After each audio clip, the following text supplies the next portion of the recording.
أعوذ بالله من الشيطان الرجيم.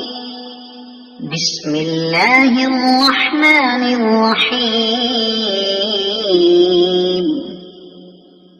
سورة أنزلناها وفرضناها وأنزلنا فيها آيات بينات لعلكم تذكرون.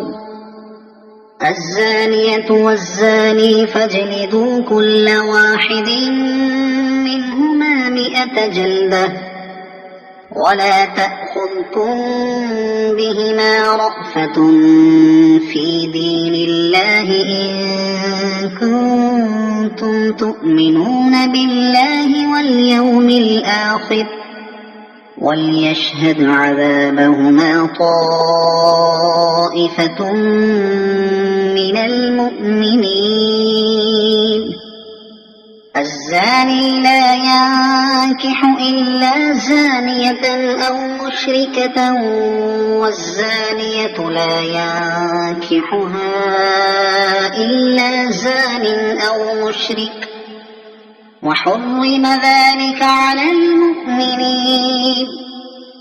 والذين يرمون المحصنات ثم لم يأتوا ب4 شهداء فاجلدوهم 80 جلدة ولا تقبلوا لهم شهادة أبدا وأولئك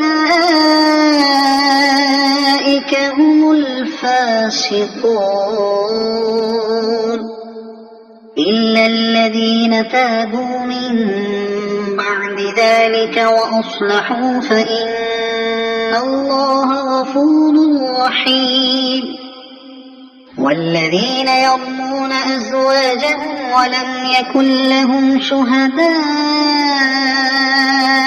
إلا أنفسهم فشهادة أحدهم 4 شهادات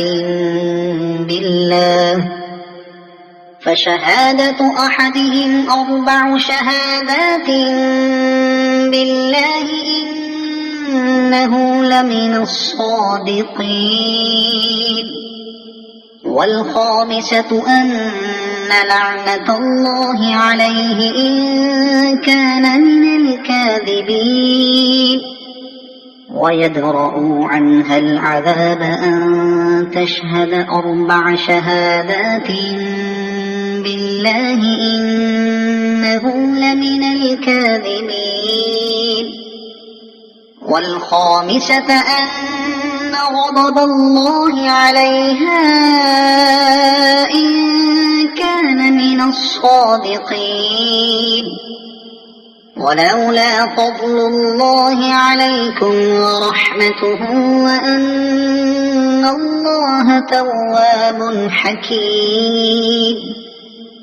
إن الذين جاءوا بالإفك عصبة منكم لا تحسبوه شرا لكم بل هو خير لكم لكل امرئ منهم ما اكتسب من الإثم والذي تولى كبره منهم له عذاب عظيم.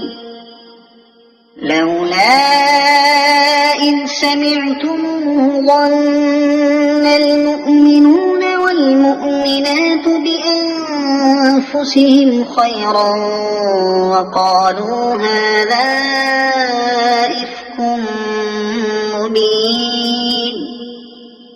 لولا جاءوا عليه ب4 شهداء فإذ لم يأتوا بالشهداء فأولئك عند الله هم الكاذبون. ولولا فضل الله عليكم ورحمته في الدنيا والآخرة لمسكم فيما